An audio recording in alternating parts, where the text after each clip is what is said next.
ሰማሃል መልስ እናገራለችም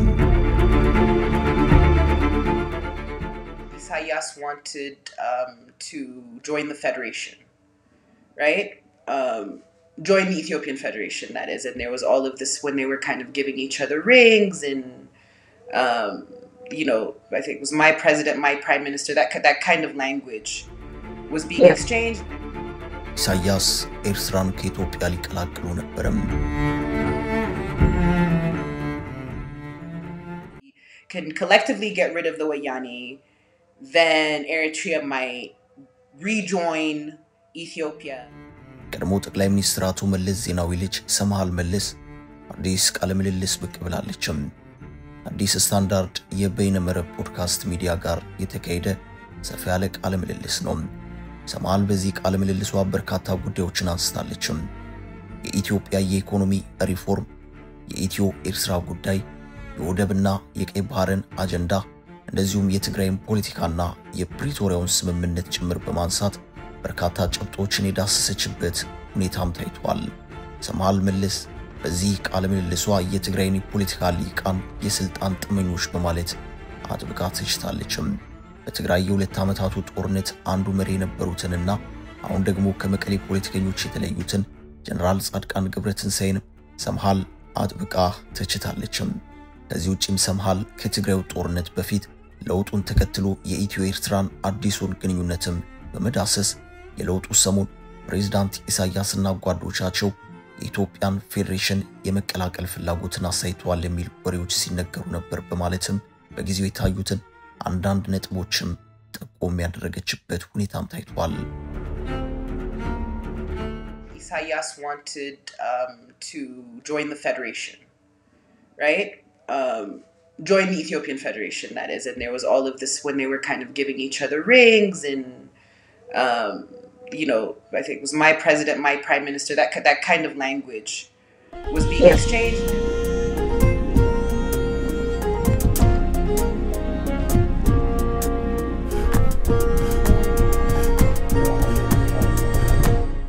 ሰማሃል በጊዜውም ይህንኑ ኤርትራ የኢትዮጵያን ፌዴሬሽን በመቀላቀሉ በኩልም አንድ የቀድሞ የኤርትራ ታጋይ ፍንጭ ሰጥተው እንደነበርም አመላክታለችም የሰውየውን ስም ግን አልጠቀሰችም ሆኖም በጊዜው ለዚሁ ኤርትራ የኢትዮጵያን ፌዴሬሽን በመቀላቀሉ ረገድ እንቅፋት ይሆናል ተብሎ የታሰበው ዋት ወይንም በሱ አገላለጽ ወያኔ ስለነበር ወያኔ መወገድ አለበት የሚል አቋም ተይዞ የነበረ መሆኑንም ሰማሃል ስታብራራ ተሰምቷል can collectively get rid of the Wayani, then Eritrea might rejoin Ethiopia. በዚህም ኤርትራን ወደ ኢትዮጵያ በመመለሱ ረገድም ጠቅላይ ሚኒስትር አብይ አህመድ በትውልድ የሚታወሱበትን ሁኔታ ፈልገውም ነበር ያለችው ሰማሃል ቅፋት ሆኖ የታየው ዋት ነው ስትልም አስታውቃለችም ሰማሃል ይህንኑ ጠንከር ያለው ኤርትራን መልሶ ከኢትዮጵያ ጋር ማዋሃድ የሚለውን በተመለከተ ግን የሐሳቡን ክብደት ያክል ጠንከር ባሉ ማስረጃዎች ያስደገፈችበት ሁኔታ አልታየም ለውጡን ተከትሎ ጠቅላይ ሚኒስትር አብይ አህመድና በፕሬዝዳንት ኢሳያስ መካከል የነበሩትን መቀራረቦችና የታዩትን ሁኔታዎች እንደዚሁም አንድ የቀድሞ የኤርትራ ነጻነት ታጋይ ተናገሩ ባለችው ሐሳብ ላይ የተመረኮዘ ሐሳብ ላይ ተነስታ ወደዚሁ ድምዳሜ የደረሰች መሆኑን በቃለ መጠይቋ ጠቁማለችም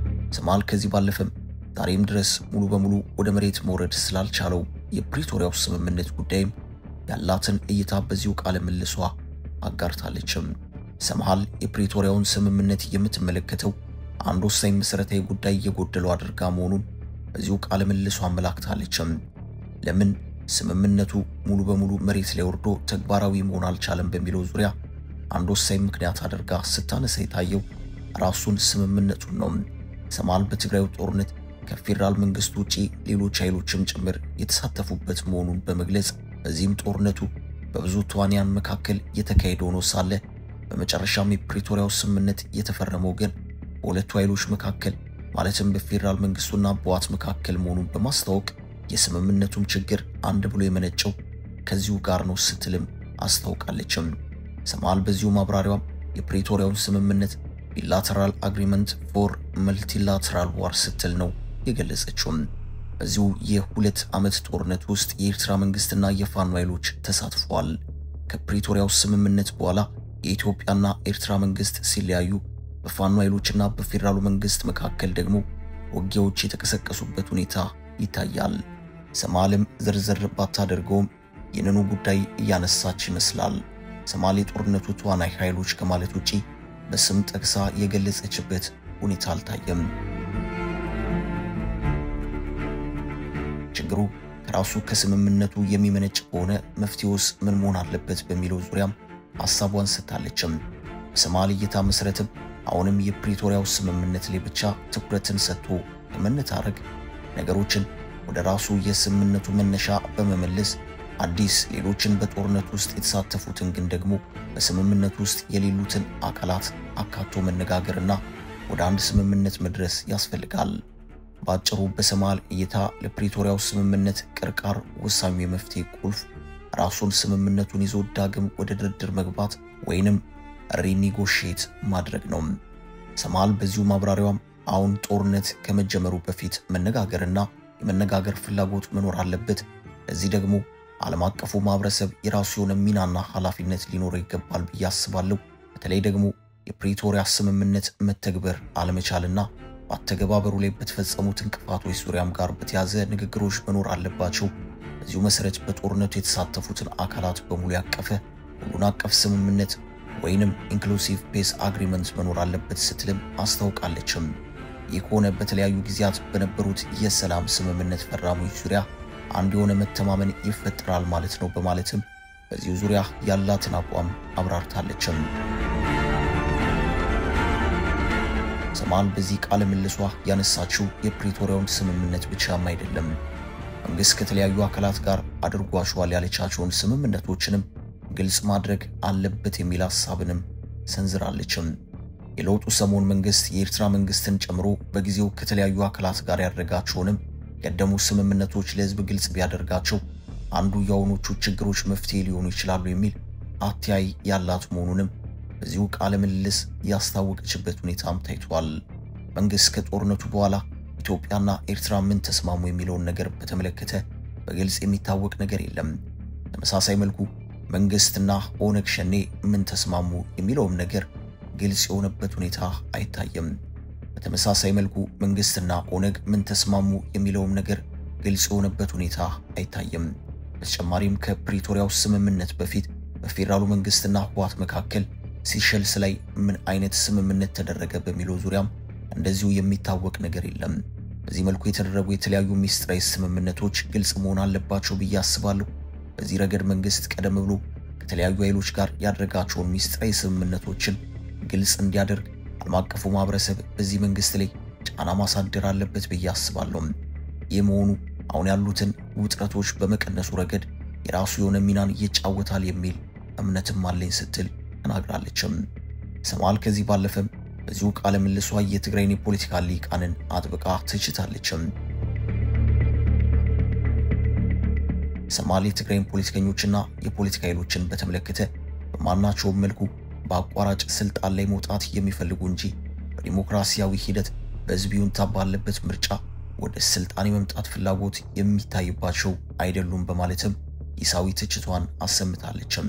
በትግራይ ተቋሚ ፖለቲከኞች በኩል በማናቸውም መልኩ ምርጫን ወደ ጎን በማድረግ የሽግግር መንግስት ወይንም የሆነ ነገር ብሎ በክልሉ ስልጣን የመያዝ ጽኑ ፍላጎቶች ይታያሉ በማለትም በዚሁ ትችትም የስምረት ፓርቲ ሊቀመንበር የሆኑትን አቶ ጌታቸው ረዳን ጭምር በማካተት ይሷን አሰምታለችም። ወልቃይት አስመላሽ ኮሚቴ በተባሉት በህዝብ ባልተመረጡ ሰዎች ተዳድራለች በማለትም አሁንም ቢሆን አቶ ጌታቸው የወልቃይት አይነት ያስተዳደር ሞዴል ትግራይ እንዲተገበር ይፈልጋሉ ስትልም ትናገራለችም። ከዚሁ ጋር በተያዘም ሰማል ወልቃይትን በተመለከተ ያነሳችው ነጥብ አለ። ሰማል ወልቃይትን በተመለከተ አካባቢው በአማራም ሆነ በትግራይ ስር ሳይሆን በቀጥታ በፌደራሉ የሚተዳደር ግዛት እንዲሆን የማድረግ ፍላጎትና ምልክቶችም እንዳሉ በዚሁ ቃለ ምልሷ ስትናገር ተደምጣለችም። በጦርነቱ ወቅት አንድ የሰላም እቅድ የሚል ሰነድ ይፋ እንደሆነ አስታውሳለሁ።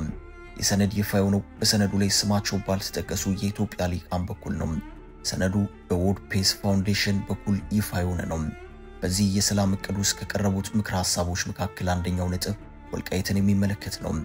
ይኸው ሰነድ ወልቃይት በፌደራሉ መንግስት ብትተዳደርስ የሚል ሐሳብን ያቀረበበትን ሁኔታ እንዳየው አስታውሳለሁ።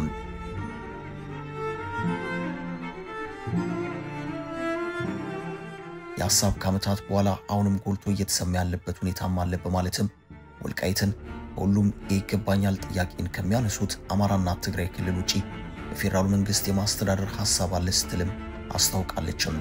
በነገራችን ላይ ሰማል ያነሳቸው ወርልድ ፒስ ፋውንዴሽን ፕሮፌሰር አሌክስ ዱዌል በተባለና በአፍሪካ በተለይም በአፍሪካው ቀንድ ፖለቲካና ግጭቶች ላይ ጥናቶችን በማካሄድ የሚታወቅ ተመራማሪና የዩኒቨርሲቲ ምሁር ነው። የሰው በአፍሪካው ቀንድ ልዩ ትኩረቱን ያደረገው ኢትዮጵያ ላይ ሆኖ ይታያል። በተለይ ባለፈው የትግራይ ጦርነት ወቅት በመረጃና ትንታኔዎች በኩል የነበረው ዓለም አቀፍ እንቅስቃሴ ጎላ ብሎ የታየ ነው። ፕሮፌሰር አሌክስ ዲዋል ኮንፍሊክት ኢን አፍሪካ በሚል ርዕስ በአሜሪካ ማሳቹሴት በሚገኘው ተፍትስ ዩኒቨርሲቲ ፍሌቸር ስኩል ውስጥ እያስተማረ የሚገኝ ሰው ነው። ፕሮፌሰሩ በሁለት ዓመታቱ የትግራይ ጦርነት ወቅት በጦርነቱ ዙሪያ በኦንላይን በርካታ ትንታኔዎች ያስነብብም ነበረም።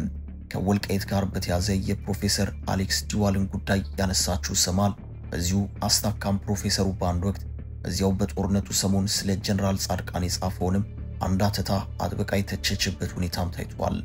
የጽሑፍ በጊዜው በቢቢሲ ድረገጽ ላይ የተስተናገደ ሰፊ ያለ ጀነራል ጻድቃንን ከፍ አድርጎ የሚያሞጋግስ ሰፊ አተታ የነበረ መሆኑን የሚታወስ ነው።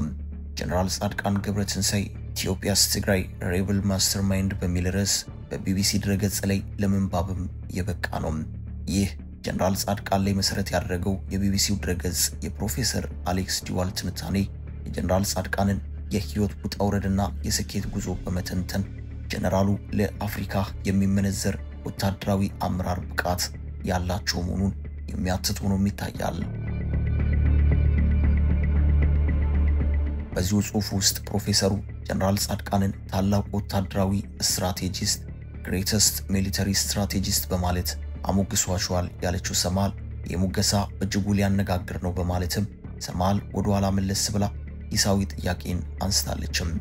በጊዜው ፕሮፌሰሩ ጻድቃን የትግራይ መከላከያ ኃይል ወይንም ቲዲኤፍ መሪ አድርጎ በዚህ ጽሑፍ ባቀረበበት ወቅት የቲዲኤፍ መሪ የነበሩት ሌተናል ጀነራል ታደሰ ወረደ የነበሩ መሆኑን ያመለከተችው ሰማል ጀነራል ጻድቃን በአሁኑ ሰዓት ደግሞ ተመልሰው አዲስ ተዋጊ ኃይልን በአፋር ማደራጀት መጀመራቸው አስገራሚ ነው ስትልም አስታውቃለችም። ሰማል በዚሁ ቃል ምልሷል ለጀነራል ጻድቃንም ሆነ ለአቶ ጌታቸው ያላት አመለካከት አሉታዊ መሆኑንም አሳይታበታለችም።